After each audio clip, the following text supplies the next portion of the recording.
Here we are. We're live. Back from the studio. Back from the studio? Back from the studio? Live from the studio. Live from the studio. Clearly, I've never done television or radio. We are in our studio. Yes. The same place that we recorded our first two podcasts, and now we're doing another one. Exactly. Here we go. We're just going to continue the story. Yeah. So I think where we left off last time, We were going to go get a beer, we got a beer. which we did. It was delicious. Yeah. Had a great time. But we stopped, I think, somewhere around just talking about the story of the business and then overall business philosophy. And one of the most important things that we realized that's a next great step in the story is talking about the people in the business and how all of the people fit in. Yeah. I think in the last podcast that we were doing, in the last episode, we were talking about kind of the steps. They were like the steps that we took anyways that worked really well for us when it came to scaling from like a solo handmade business to a more like full-blown business with, you know, staff and having retailers and all those kinds of things. So what it's like to go from like a crafter to, you know, a business owner. And I think one of the last pieces we were talking about was, you know, what's the first step for people who want to make that leap, but like have no idea what to do. And we were talking about each other a lot and how, you know, going out and finding, you know, your person, your business partner, somebody that can support you in whatever that looks like. And then I think you and I have talked a lot as well about, I think the next logical step that we took in hindsight was to then start to expand. And that story continues and moving beyond just you and I, finding other people to work with, both internally with our staff, but then also relationships within the community as well. Yeah. So, you know, once you've found a business partner, you know, ideally your business partner isn't going to, if you're going to grow it into a business, they're also not going to be doing all the work that you were just doing, right? Mm-hmm. It's then like, how do we get more people involved and build this out as a team? Therefore, we can both delegate and not be in the business so much and both work on the business from a branding side, a digital side, but then an operational side as well.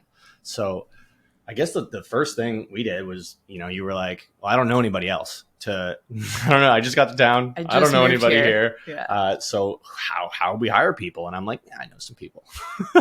So I was also scared because the word hiring, I think, is a very intimidating term. And at this point, just to give anyone listening some context, we are making beeswax wraps in my apartment on like a third floor walk up in the second bedroom. Right. Like we're not like a full blown, you know, like commercial kitchen setup by any means at this point either. So as soon as the term like hiring came up, I was like, A, I don't know anybody. And B, like, are we even there yet? Like, it sounds scary and risky and like super intimidating.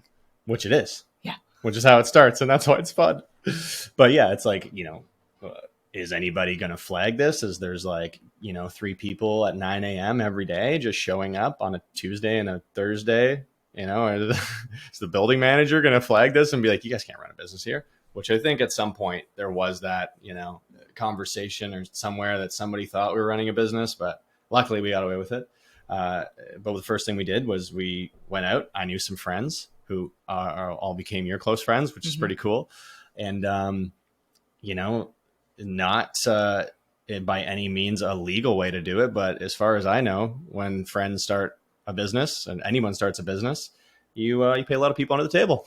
And it's a great way to get short-term people who are your friends to come and work for you for a few hours a week, whatever you need, while you go out and focus on the rest of the business. So, you know, in short order, we had 4 or 5 of our new friends in there working with us. Sort of an in-between hiring. Is what, you know, it's kind of a friend volunteer, but getting paid situation. You know, there's no formal contracts, you know, we're not into like that level of agreements yet. It was getting some help. Yeah. Potentially. I think that was a good transition into an actual formal hiring down the road. It's like when you came over to help me paint but I, you know, traded you back by helping you make beeswax wraps. It was like, we're having our friends come over to help us paint.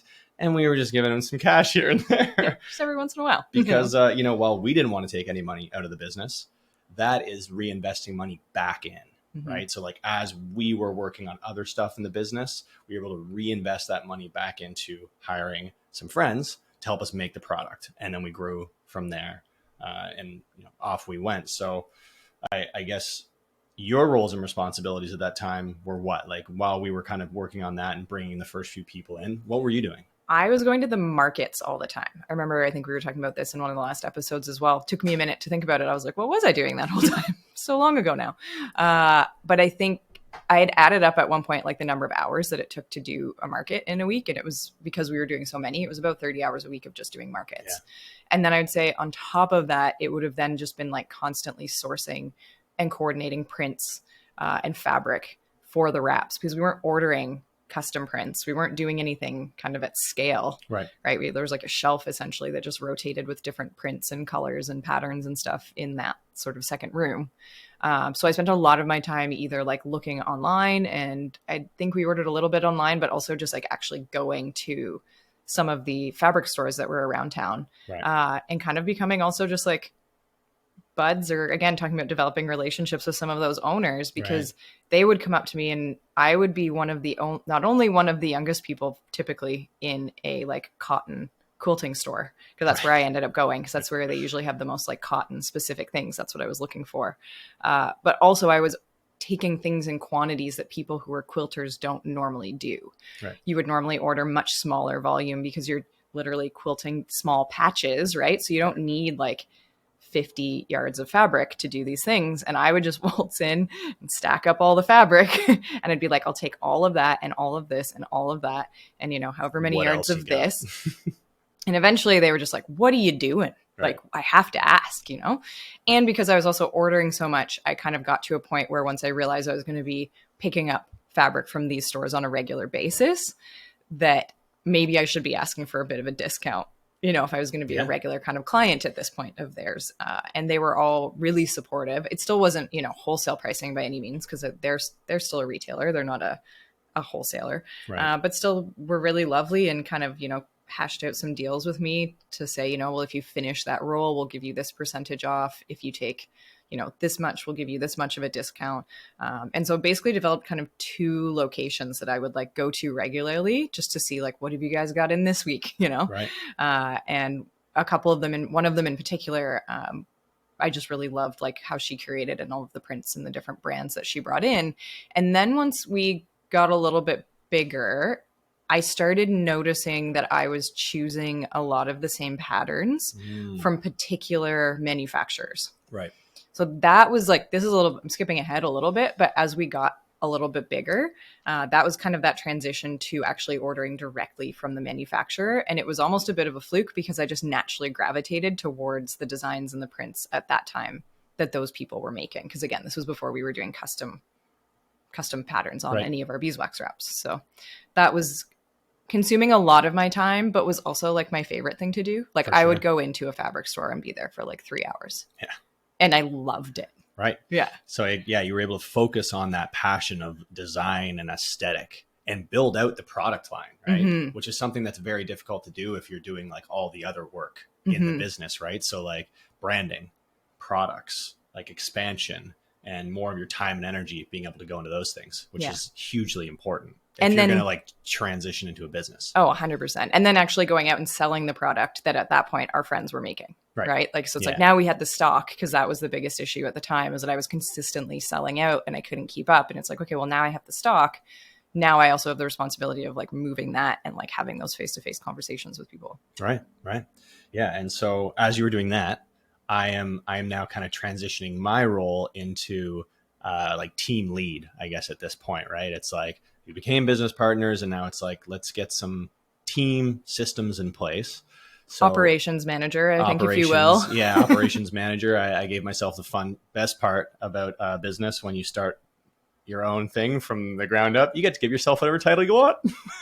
And depending on who you talk to, that title can change from day to day. So at this time, I would have given myself the director of operations, big, lofty title that sounded very official and fun. And I remember reading early on, it was like, if you're going to start a business, one of the first things you want to do is hire a bookkeeper, because it's one of those like tedious little things that if you don't do in the beginning can become a nightmare down the road. And it's definitely something, anybody listening, go talk to an accountant and ask them about early startups and how much time and energy they put into cleaning shit up for people 1 year, 2 years down the road after something becomes successful. And then they got to go back. And it's like, okay, how did you pay for stuff in the beginning? And most people's like, oh, just out of my regular bank account. So I just knew it was like, okay, we got to separate. We got to separate the personal. And we did have to do some cleanup. I had to go back through about 8 months of your personal entanglement with Goldilocks. Yeah. But we did that, hired a great bookkeeper, hired an accountant, and got that handed off as quickly as possible. So now I can focus on the team. And then we start, kind of building that out, working alongside the team, training everyone to make sure the quality control is up, and moving through that operational structure. And then I guess the next step is we're just selling at a market, but then the sales start to grow from there to different channels. So tell me, what was like the next channel that we went into outside of market sales? Yeah. So it's all very intertwined because it was basically as a result of markets that this happened. So the markets were our marketing as well. Yeah, exactly. Right. So store owners essentially are humans and they go shopping and they also enjoy going to local markets. And so then I would have conversations with them at our booth at the farmers markets. Right. And every once in a while, someone would come up and say, oh, I have this like cute little shop. I think that your reps would be a great fit. Can you give me your information? And of course I'm like, yeah, outwardly saying, yeah, absolutely. That sounds so wonderful. This would be amazing. I'm going to come by. I'll would love to see your shop and we'll chat.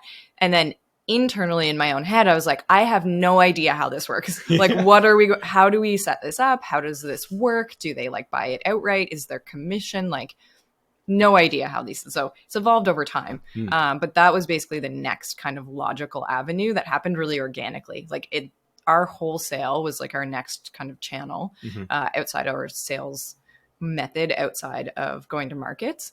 And yeah, just happened really naturally. And kind of people were coming to us. It wasn't in the beginning. We weren't, we've actually been really lucky this entire time that we have had a lot of people who come to us with interest, which has been really wonderful. Yeah. Yeah, the marketing of markets. And then, if you're always just putting yourself out there, that's marketing, right? Word of mouth in your local market is the best marketing that anyone can do in the beginning because it's 100% controllable and it's just your time. And in the beginning, you're going to be putting in a ton of time anyways. So why not put your face out there and shake some hands and give some hugs and meet everybody that's doing business in your local economy? So to Amy's point of the next step and being like, what the hell is wholesale? I don't think we knew it was called wholesale at the time. We were just like, oh, we're just a store. We're giving our product to a store and then they're selling it. So we sell it to them, then they sell, right? So which is wholesale for anyone listening. And there's two real ways to do wholesale. I guess two core ways that people do it. One would be consignment. So the benefits of consignment is the actual retailer will hold your product for you. And then when it sells, they pay you out of that, right? So there's no upfront payment. It's basically like they hold your inventory. Say they sell $100 worth of stuff, then they give you $50 back and they keep the rest. Isn't the benefit typically to the producer or the maker of commission is that not commission, but of consignment, is that you get a higher percentage commission back because they're not paying you upfront? Right? Yeah. Is that typically how that works? Most of the time, those are the ones that we've worked with for sure. And usually you'll get a 5 to 10% advantage because they're holding your inventory and you're not getting paid up front. So that's usually what most sensible people, I've had a lot of people that negotiate consignment at 50-50. And if it's a really strong retailer and that's the deal and stuff's going to sell, then it's not a bad deal either. And you have the inventory, right? Exactly. Like it's not and a stressor. You have it and you can afford to sit on that inventory and not get paid right away. So for a lot of people, this isn't going to work in the beginning because you're like, well, I can't just give my product to you and wait 2 months for you to sell it. Like I kind of need cash to go buy some more stuff, make more product, and away we go. So yeah, let's say we've done a lot of deals of consignment where we would get 55% of the total price back or 60% back and the retailer takes 40. So they're taking a lower cut because they're not paying us up front and they really have no risk, right? Like they just hold the product in their store, but they don't have to pay anything. Then they just got to sell it and the money comes back to us when the actual money changes hands for them, right? The other way to do it is wholesale. You'll hear keystone pricing. Think of keystone pricing as like a 50-50 deal, right? Where if we're going to sell a product for $30 or it's going to be in a store for $30, a retailer will give us $15. And then when they sell it, they keep the rest. So it's an upfront payment. We get paid out right away. This is great because we can immediately go and pay our staff with that money or buy more product. And it's a great way to keep the wheels going. And another great thing with a lot of small businesses, and this is why we recommend doing this in your small town first, is that if they're a small retailer, they'll probably pay you right away. Mm-hmm. And then when you get into bigger stuff or maybe out of town, a lot of retailers are going to want to, oh, can I pay you in 30 days, net 30 days, net 60 days? And then you have to work on cash flow stuff. But in the beginning, I think it's best to just try and get that money up front mm-hmm. and work with people that you're close with. And they're probably going to be happy to pay you because they know I'm a small business too. I understand what you're doing. And you can't wait 30 days for your payment. So let's pay by credit card or however that is. And off we go. Right. And why is it called keystone pricing? Do you know? Is there a reason why it has that name? I'd have to look up the story on that, but I think it's something around in early days of this relationship of maker selling through a retailer. It was set as keystone as this is fair, you know, this is a fair way to price your products, and it works well for both sides. Because if I can make my product for, let's say, $7.50, and I'm going to mark it up to $15, and then I sell it to the retailer for $15, and then they mark it up another 100%. So it's we're making 100% margin, you're making 100% margin, and everybody should be happy and healthy. Yeah. So it's become kind of an industry standard for most retailers would kind of be looking for that in theory, or you get into the bigger retailers. Oh yeah. That's a whole other episode. Right. Yeah. So you get into big retailers and they're going to start to use something which is called brand leverage. Right. Mm-hmm. So if a lot of people know, you can say just in Canada specifically, I don't know, a Canadian Tire or mm-hmm. Indigo or Costco, or whatever, they'll work on very different agreements that can get quite complicated, where they're well, you're selling in Canadian Tire now. Do you know how many people are going to just buy this because they're in Canadian Tire? There's brand leverage there. So we're not going to give you 50 deal. Maybe we're going to take 70% and you mm-hmm. only get 30, mm-hmm. but you're going to do that because you're going to sell so much more. Yeah. And that's where things get very challenging, because then it's about volume and how many can you sell? And then the problem gets into is how can you make enough to do that? And then you might turn yourself into a sweatshop. Especially because we're talking about handmade products, right? Mm-hmm. That kind of thing potentially works when you're able to do massive amounts of volume, right? Totally. Because that's the name of the game. When you get into those really thin margins, you just need to pump out as much product as humanly possible to make that a viable thing to be able to do. Yeah.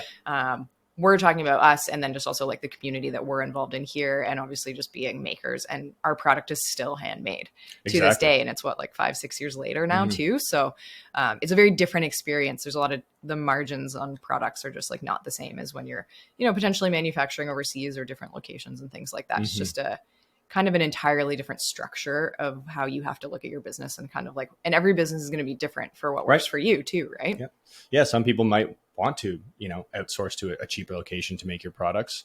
And we haven't gone down that path. I'm sure there's ways to do it where you're, maintaining good employment standards, and, the quality control is there. It's not something we wanted to do. So we had to say no. In the first couple of years, there were some of those big names coming mm-hmm. to us that we just could not work out an agreement that made any sense for us to be in there.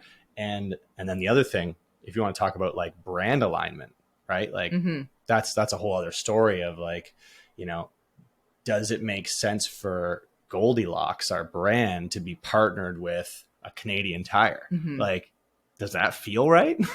Does that align with your core values? Right. So yeah, you get into this whole thing of, especially being in the eco-friendly world too, right? Who do you want to align with when it comes to if the name of the game and in order to play is to produce as much product as humanly possible. that's like not really what we're about. Right. You know, we're trying to be environmentally friendly. We're trying to have people make conscious choices about what they're purchasing and be really cognizant and selective of like what they bring Right. into their home, and making sure that the things that they do bring into their home, like, I don't want to sound like Marie Kondo, but like bring them joy or like pleasure, Absolutely. whether it's like something that just looks really beautiful or like something that works really well. And kind of, you know, you would probably self-identify as a minimalist. I was going to say, you want to sound exactly like Marie Kondo, because that lady's got her shit figured out. Right? Intentional products that bring you joy, that have value, that you value and cherish, right? Like that you personally really enjoy using, that make a difference for you.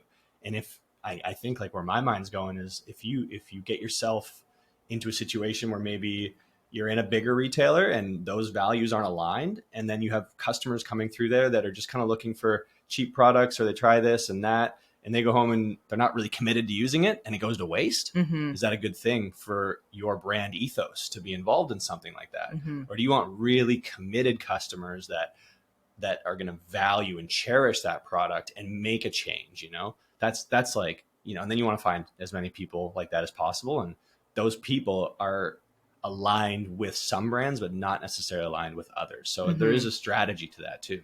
Yeah. And you, at the end of the day, you kind of just have to trust your gut with some of those kinds of things. And, you know, we've been in some big retailers, and like, you know, because it made sense and we had good agreements and it felt like good alignment. And it was actually, you know, maybe something that we'd potentially been talking about for like years beforehand as like a dream of ours to like get into that location, because it just made sense. Right.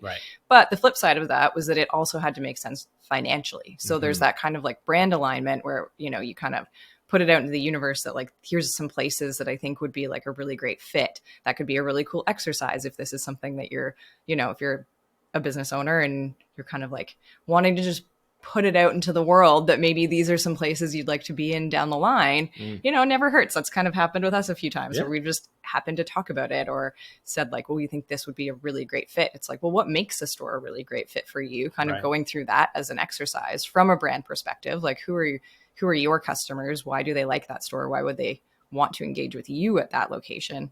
But then the flip side is that it also, I feel like there's this world, and I was kind of guilty of this, I guess you could say, where I would see when we earlier on, before we had ever had, say, like a conversation with like a bigger retailer, where I would see other brands who were maybe at like the same, what, quote unquote, size or level, or like you would consider like a colleague or, you know, whatever. And you would see them getting these deals with these kind of like, you know, massive stores. And it would make me feel like we were failing, because we didn't have those same opportunities, those same people coming to us. And I kind of felt like, you know, you're being left behind.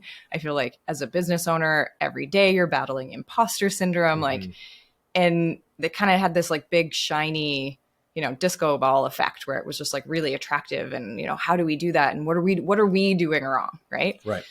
And then now being on the flip side of having actually been in positions where we have chosen for whatever reasons to like either accept or decline working with bigger retailers, it, in hindsight, there are some deals that I think had we accepted might have put us out of business. Absolutely.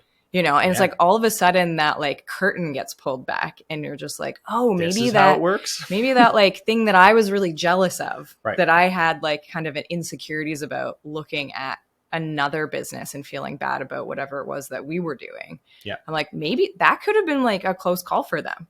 And, you know, it's being celebrated on social media and it's being like celebrated in all of these different locations. And you don't always see that kind of like I said, like the behind the scenes of the reality of what that actually means for the business. Not to say that every big retailer is a bad deal. Like that, sometimes that can skyrocket people and that's what actually like sets them up for their future. You know, it's just, I think knowing that it's a lot more nuanced than what you see from the outside, and not to like put yourself in a position where you feel like you are somehow failing if you're not taking the same trajectory or accepting the same deals or doing the same things. I think there's like 1,000 different paths to get to like that same kind of like end goal. Totally. Like do your homework, like crunch the numbers, make sure you're doing the math properly.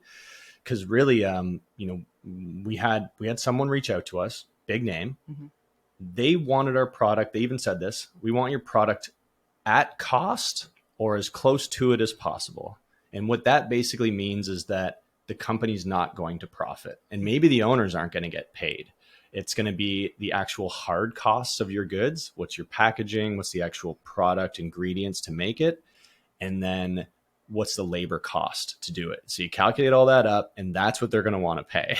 And you're not really factoring in, because typically when you are working with a bigger retailer, there's like onboarding processes, there's software that you have to learn how to use, there's contracts that potentially have to be read. Hire a lawyer. Maybe even hire a lawyer to read them over to make sure you know what you're agreeing to. Like none of those costs are factored in. So when someone says they want something at cost, typically you're going to actually lose money at some point. Like there's a really good chance if you're honest about it. If you're actually factoring in all of the things that you should probably be factoring in. Right. Yeah. Yeah. And you can negotiate. And I negotiated hardball back and forth with a couple of these retailers. And you just get to a point where you're like, okay, this is where they're at.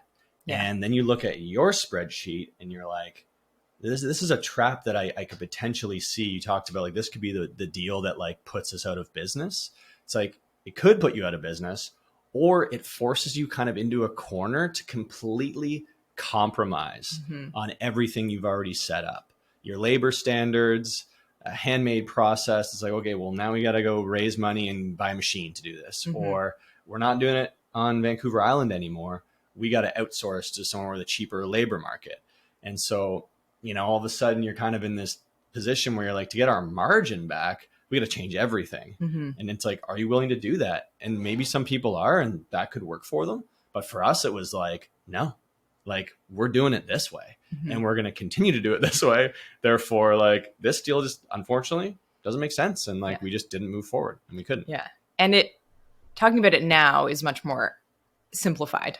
Yeah. I remember I was very bummed at the time because this was a brand that I was like really, really wanted to like, from just like a branding perspective, was like, I really want to work with this. Like, I want to be able to say that Goldilocks is here. And at the end of the day, you were like, the numbers just don't work. Like we actually can't do this. And yeah, it's just an interesting thing, especially with something like COVID, because we'd had this conversation too, where it was like, well, even hypothetically, if the numbers worked from a profit standpoint, the production standpoint and the scale standpoint would, either we would be turned into this like kind of 24-hour production shop, and it would probably be the only thing we would ever be working on. Right. Which is very risky. As we saw, we'll have a whole other, episode on the pandemic and the effect that had with like retailers and just like in general on a business. But it's like, all it takes is for them to just change their mind and decide they don't want to carry you anymore. And now your entire business has potentially been shifted to be built so that you can keep up with production for this like kind of one, retailer or client. Yeah. And if they just change their mind, you either, like I said, go under, or you have to really slog to overhaul all the systems that you now need to put in place and like figure out other sales channels and all of those kinds of things, because you didn't go and kind of diversify where all of your sales were coming from. So there's just so many things to think about that I would have never even considered previous to owning a business. I just would have thought it was much more straightforward. Yeah, it's like a little bit of, you hear investing advice all the time, right? It's like, don't have all your eggs in one basket. And that's the same thing for business too. Have like multiple sales channels where you're not reliant on just one revenue stream that's tied to someone else who's responsible for selling your products. And if they don't pay you, then you're in deep trouble. Like if 80% with one run revenue stream, like you could be in trouble. And we've been through this. We have multiple things where we can talk about, which is going to be really fun to go down those individual rabbit holes of like different mistakes that we've made where we had to scramble and quickly pivot because the revenue stream just dried up like almost overnight. Yeah. We're just like, oh shit, what do we do now? Also part of business, things change and like it's constantly shifting. So I think one big thing we've learned is like diversification of revenue streams within the business and marketing channels, because they kind of go hand in hand a little bit in that sense too. So, we've learned that the hard way, needless to say, which is, the best way to learn something. Yeah. Right. I mean, it sticks with you a lot better when you've experienced that stress. Everybody listening to this podcast, like, there's a very good chance that you're going to hear these stories that we're talking about, and it's still going to happen to you because it doesn't quite map over, and you don't really even, you can read the best books on whatever, and you don't always see stuff coming. Yeah. Because you don't have the foresight, right? But hopefully you'll be a little less or a little more prepared, a little less scared and maybe a little more confident, because it's now you also, and a little less alone, because you're like, I think Totally. that's a big thing too, It happens especially to owning everyone. a business where you're just like, you think that you're the only one that's experiencing these things, and then all of a sudden you're like, you know, talking to other business owners, or you listen to a podcast and it's like, oh, I'm not screwing this up as bad as I thought I was. Right. Like, everybody's dealing with these problems. Yeah. Oh, this just makes me think of this one. There's this great meetup before the pandemic here in Victoria. It's called Fuck Up Nights. Do you remember that? No, I've never I heard went of to this. one. It's probably like late 2019, right before shit hit the fan. But it was a bunch of business owners and entrepreneurs talking about their biggest fuck ups in business. Oh my And gosh. some of them were like you want to go and get humbled. And I know that it was something that people were doing in Vancouver, and I think they're in Montreal as well.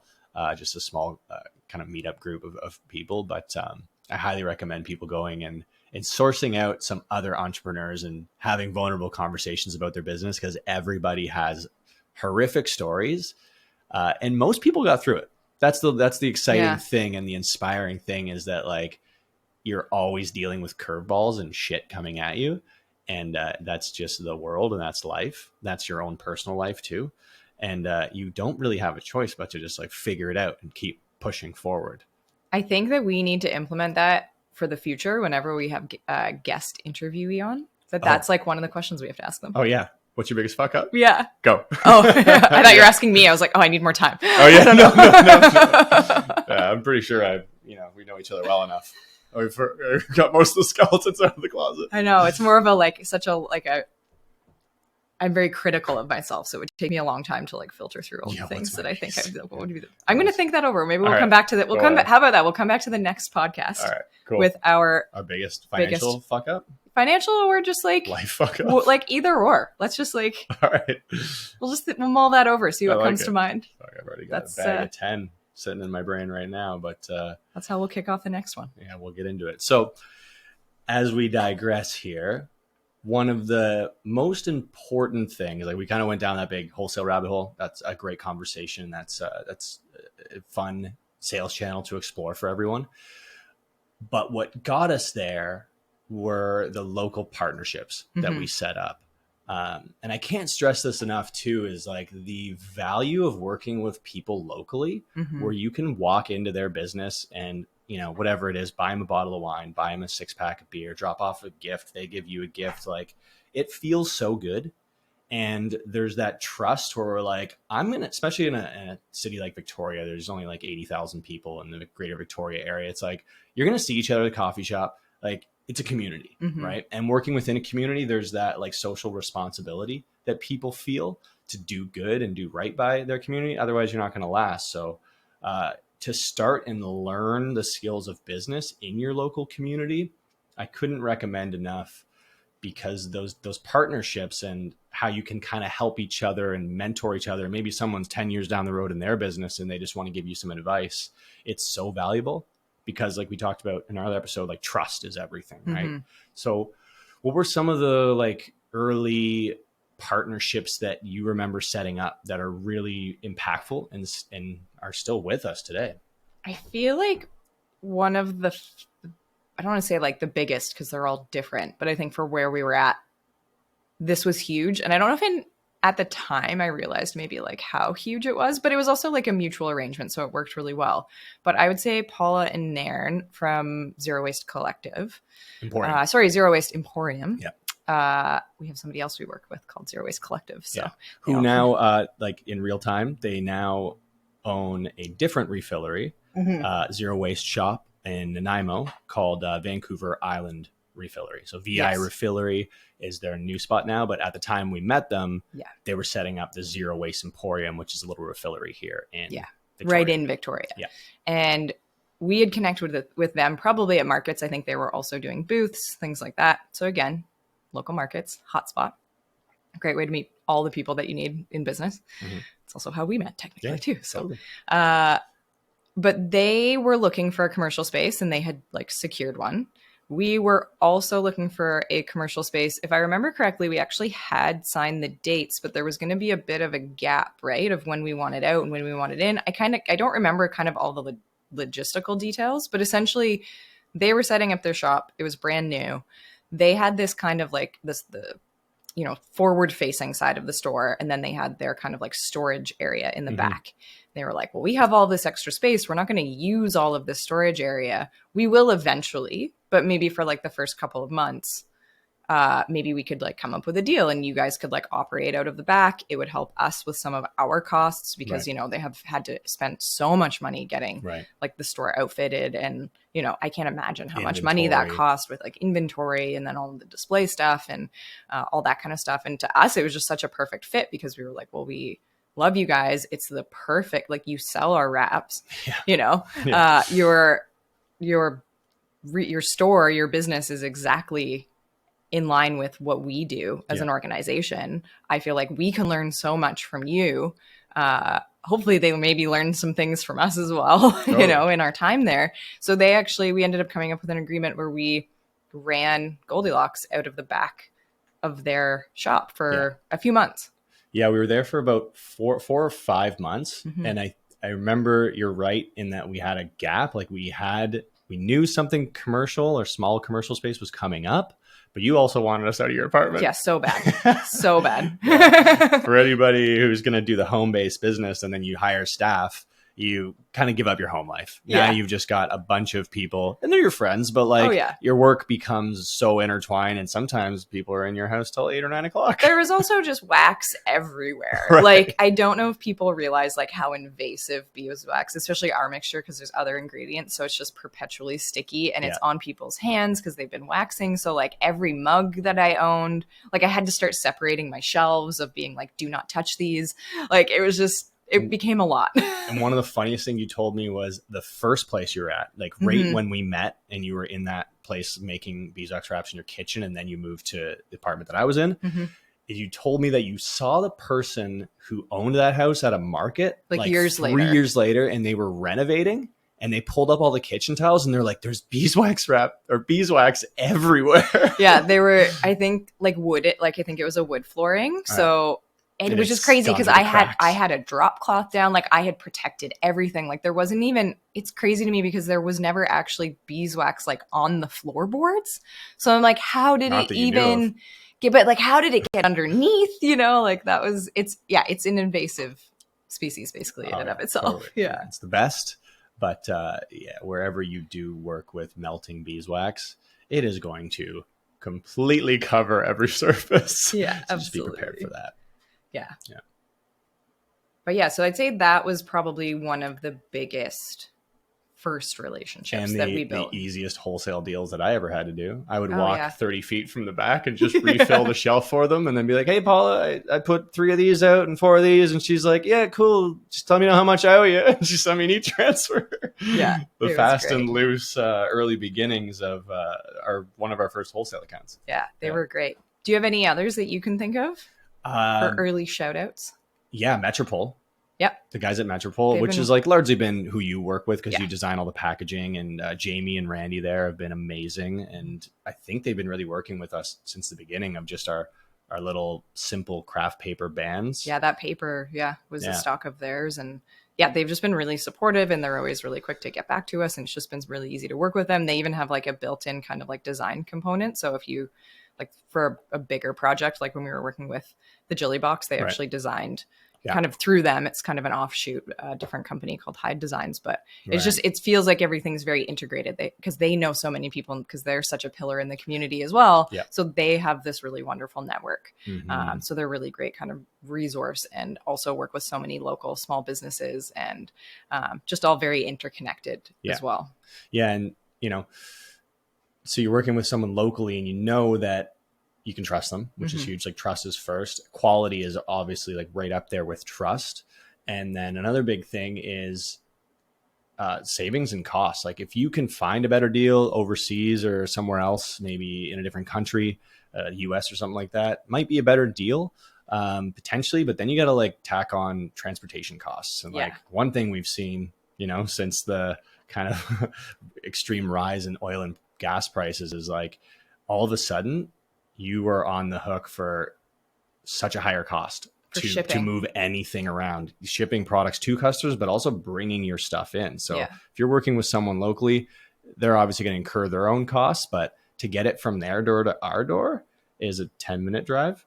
right? Yeah, we So just that's pretty cross the sweet. bridge, Yeah. go pick it up. Right. At one point, we were even talking about, because they purchased a new building, we were actually talking about moving our commercial space Right. to be a part of their commercial space as well. Yeah. So again, it's just those like Really cool things that crop up. And I mean, we never ended up moving in there. It is a gorgeous space. I love it. But like just those opportunities that you would never know about, which is just such a wonderful community here. Yeah. The other one, I would say, have to give the shout out to Lindsay. Country Bee Honey Farm. Yeah. She should have been my number one. Sorry, I know. Lindsay. Where was that? Sorry, Lindsay, if you're listening. And in all fairness, I mostly work with Lindsay now. I source, but I manage all of our ingredient ordering stuff. Yeah. So beeswax, rosin, and oil. I've got those relationships, and I make sure everything's always topped up. So, plus Lindsay is a retailer of ours, so I manage the wholesale relationship there. She is a master beekeeper. Yeah. Like has a master's degree. No, I'd have to go in and actually look at what that means. Okay. I think it's something different. It's a separate certificate within the beekeeping world. But I actually have some really cool interviews with her that I'm finally editing together, so awesome. We can get them out into our TikTok and like put them on our platforms more frequently. So that's great. She is just a font of knowledge in the beekeeping world. And she's just amazing. She knows so much. And one thing, we had to deal with as well in the beginning is like, it's a very sensitive issue around declining bee population, or how do we keep the bee population healthy? And there's I'll let you speak to this a little bit more, but from the feedback that we're getting as we're kind of growing our following on social media is that it's very divided of, traditional beekeepers who are doing things that are really ethical and doing things to support a healthy bee population. And then there's this it's almost like, animal agriculture, like factory farming compared to like traditional organic sustainable practices, and those two worlds colliding. And it's like, are you going to go get your meat from, all these like this big factory farm, or are you going to get it locally? And it's two very different worlds, and everybody's got their own opinion on it, but we had to deal with that a lot. And luckily we had Lindsay in our corner as an educator, but also to know that we are getting our beeswax from a really amazing person that does things right. So that cares as well, right? Like that very deeply cares about what it is that she's doing. And we should actually have her on, and we should have a whole episode about that, because she is just like so much more knowledgeable about that than I am. But yeah, it's a much more like when people talk about the decline of the bee population, it's a very complicated issue, right? And I think that sometimes what happens, especially on social media, because you can only dive into so much complexity on a platform like that, is it becomes very polarizing on very specific issues without maybe always having like a full discussion about like the nuances and like how all of these things kind of contribute. So I feel like that would be actually something I'd love to do like a whole podcast on. I think it's like, it would be too long for me to even just like talk about it right now. But, totally. But I think like the overarching theme is that, when you're making these early partnerships for your business to support your business, it's really good to find, or important to find, people that like have the same kind of core ethics and morals that you do. 100%. And transparency, right? Because we have no problem explaining where we get our beeswax from, right? Whereas, it could have been an option that we were potentially to get beeswax from another country, but maybe their regulations aren't the same. Maybe their practices aren't the same. Right. We haven't been there. You haven't, like, even if, people say certain things, it's a different level again of trust, which is what we were talking about when you're able to sit down and conduct those interviews and hear how passionate somebody is about what it is that they're doing, and just knowing how much they like believe in the end product that they're creating, and how much they just like love, their, not just their bees, but like she has a whole farm out there, and just like how knowledgeable she is, and just like able to, and like the programs that she contributes to and the places that she teaches at, like it goes so above and beyond just like the beekeeping that she does. She actually like teaches courses. They sell different like pollinator like education kind of bundles and things like that. Like it's just really amazing what they do out there. So and you lose those connections. I mean, you're not always able to do that. We're really lucky where we live that's something that's here on the island. But I think for us, that was something that was really important, that at least to the extent humanly possible for all of our ingredients, there's certain ingredients that we don't exist in Canada, right? So we can't develop maybe a local relationship, but you try to get as close to that and just ask as many questions and just keep that relationship going, and, have those phone calls or have those emails, and just kind of have that level of transparency there with people that you feel really confident in. Yeah. Yeah. And one thing I love about being a small business owner is like supporting your local economy and your local market, right? When you think about what makes a really healthy local market, it's a bunch of people doing commerce with each other, right? And like keeping that flow of money like really tight and small without it leaving, Yeah. right? To keep as much of it as you can, is that's that if it's circling in a tight little circle, that means your community is healthy, they're strong. And I sell some beeswax wraps to someone, they take that $30 and they go over to Lindsay's place and they buy some honey from her, and it just like, then Lindsay takes that money and they go buy some veggies from like the farm down the road, and it's just like, it feels good, and that money is keeping your immediate community really healthy. And that's another great thing about having these local partnerships, is like, it feels amazing. Yeah. And I love going to Country Bee Honey Farm.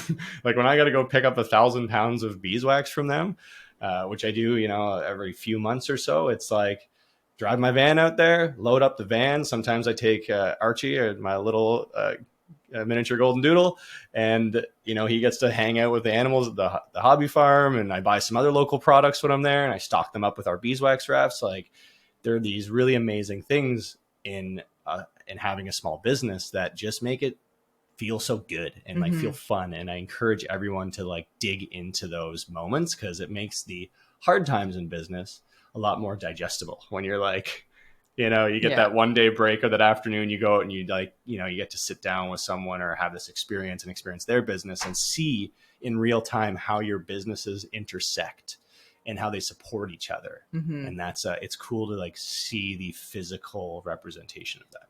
We've created a little hive network. Sorry, I couldn't help myself. Very true. It is. It's you see all the little busy bees running around, and how everybody's got their role to play, and you're going from A to B, and everybody's supporting each other. It's the best. It's all interconnected. I think that the point of all of the conversations we have had and probably will continue to have is that you just don't want to isolate yourself if you're trying to build a business. So in whatever way that looks for you or whoever's listening in their, personal life or business life, all those kinds of things, it's like, it's going to be different for everybody, but you just don't want to isolate yourself. It makes it really hard. And I think there's a lot of people who have the mentality, and maybe it depends on what their schooling background is. And maybe it was like super competitive and this kind of like dog eat dog, I'm going to step on you to get to the top kind of mentality. Yeah. And it's like, I'm sure there's people that works for, but it doesn't sound like a very fun way to live. And that's not how we wanted to build this business. No, so. Absolutely not. No. And so that, I guess, kind of brings us to our next leg, and certainly not last but not least. There you go. That's a tough one. Would be the internal people within our business, right? Like we talked a little bit earlier about like hiring our friends, paying them under the table. Obviously not sustainable. At some point, it's like, okay, we got to go and find some people that are, wanting to work with us full time, and we'll put them on payroll and pay benefits out and kind of go down that whole path. So what was some of the early stuff there of strategy? I know I kind of went out and found our friend like Caitlin through who I worked with. And I was like, okay, well now we need someone to manage this like little machine that we've got going here. I don't even remember. I was thinking about this before we were doing this episode, and I was like, because it was also kind of intertwined with the, paying people in the table, and then that transition to like having our first kind of like employees, it all kind of melds together in my mind. Right. I think I remember it kind of. I guess Kimber? But Kimber, did we ever like, was it formal? That's the thing. I'm like, she's the first person that worked with us and she helped us.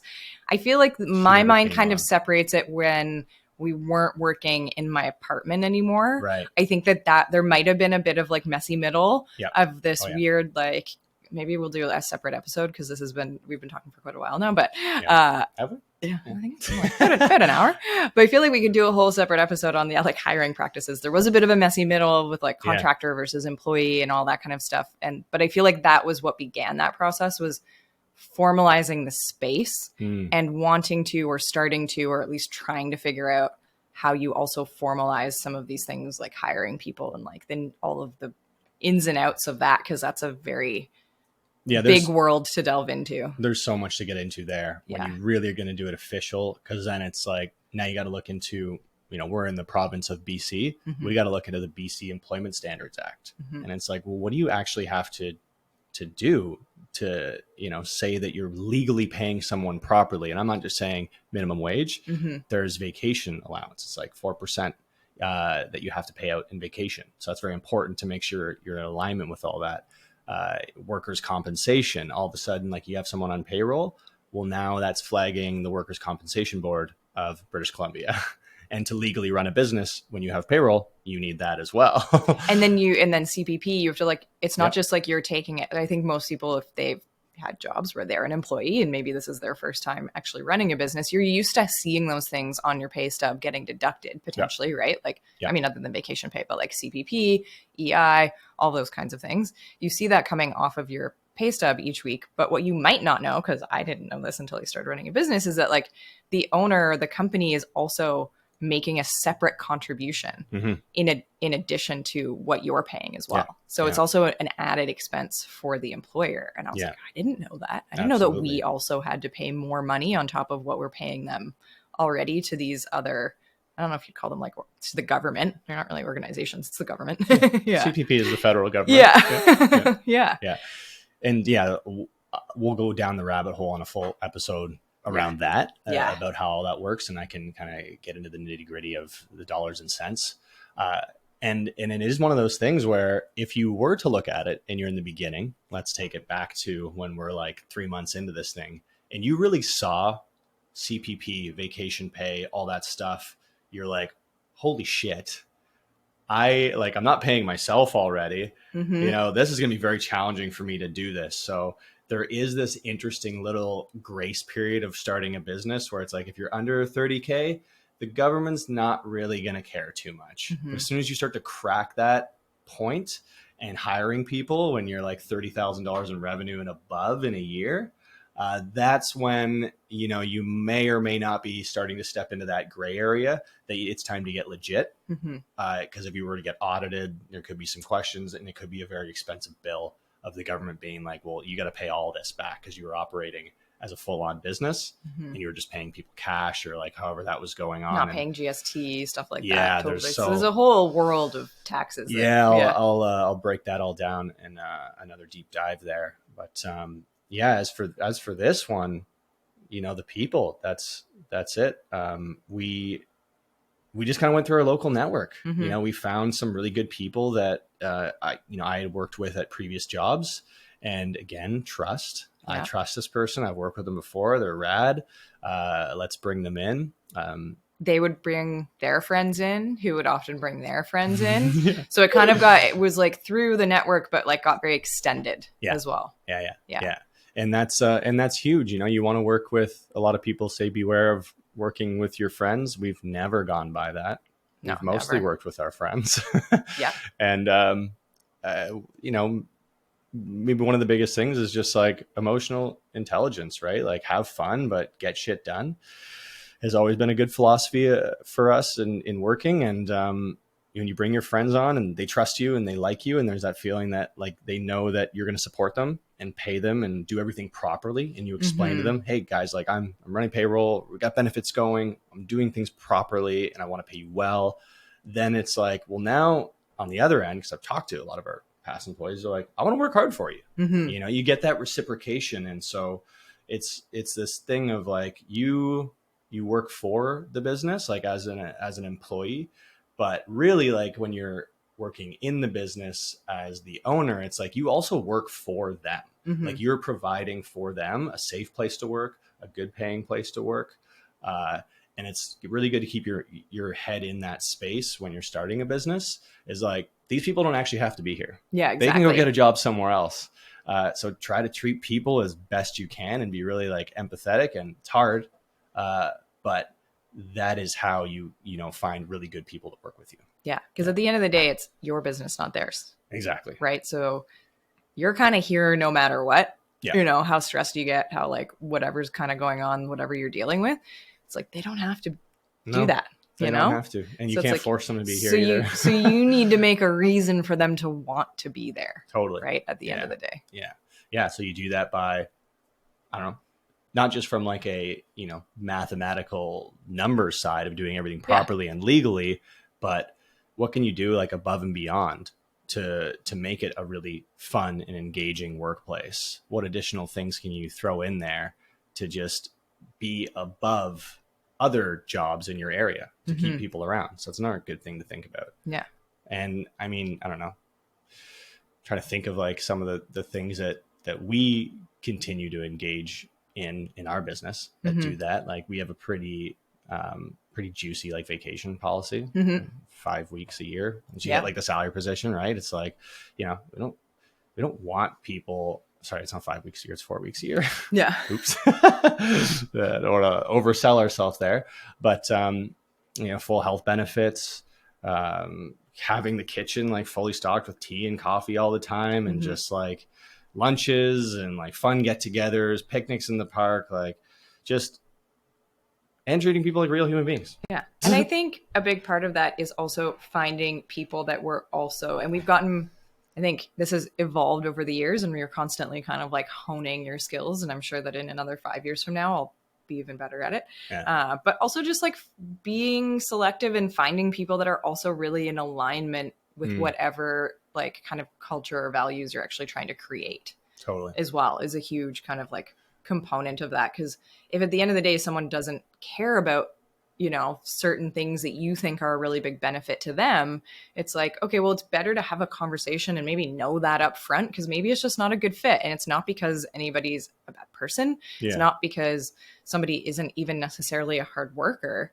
It's if you're a small business and you are a very small space, like there's so many other aspects of like making a good work culture, especially in like a small environment, because you have such a big impact on one another. So maybe we should do a deep dive into that, because I actually love talking about like work culture, because I find it really fascinating. And it's not something, I know it's a whole other episode, but it is something that like those are just a few little nuggets, but I think we could definitely do like a bigger deep dive on it, because it's something that I feel like I've personally grown a lot in understanding what actually is involved in that. It's not just like, let's have some pizza lunches every once in a while. No, right. And not. It's like, it's so much deeper than that. So I think it would be really fun to do like a big deep dive, but those are just a few little nuggets, I think, to just like sprinkle on the top if someone doesn't make it to the next episode, but hopefully we really hope that you do. We really hope that you stick around. One of the biggest things I would say, just leading into that conversation, don't micromanage people. Yeah. And we have a very strict policy on that. Yeah. Absolutely no micromanaging. Maybe to the point where it feels like, and there's a fine line there. Like you want to feel like your staff knows that you're like in it and you're paying attention, but like you never hang over someone's shoulder. You trust, again, everything comes back to trust.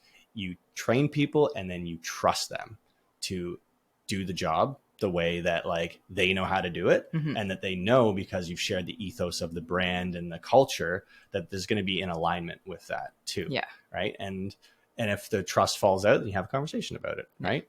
But like giving trust first is so massive. 100%. And that's something that I know we've always stayed true to. So that's a big one we'll talk about, but trust in all the relationships. Yeah. So people, it's big. It takes a village to build a business, and people are everything. And this is our shout out to all the people that have worked alongside us in growing our business, and how we've at our little intersection points and helped them grow their business. And, it's all a collective community engagement that you get into, and have fun with it. This is our baby. Takes a village. Yeah. All right. Well, should put in a pin on this one for now. Should we wrap it up? Let's wrap it up. Oh, fuck. I don't know if we're going to keep that one in. All right. Thanks, everyone. Yeah. It was fun.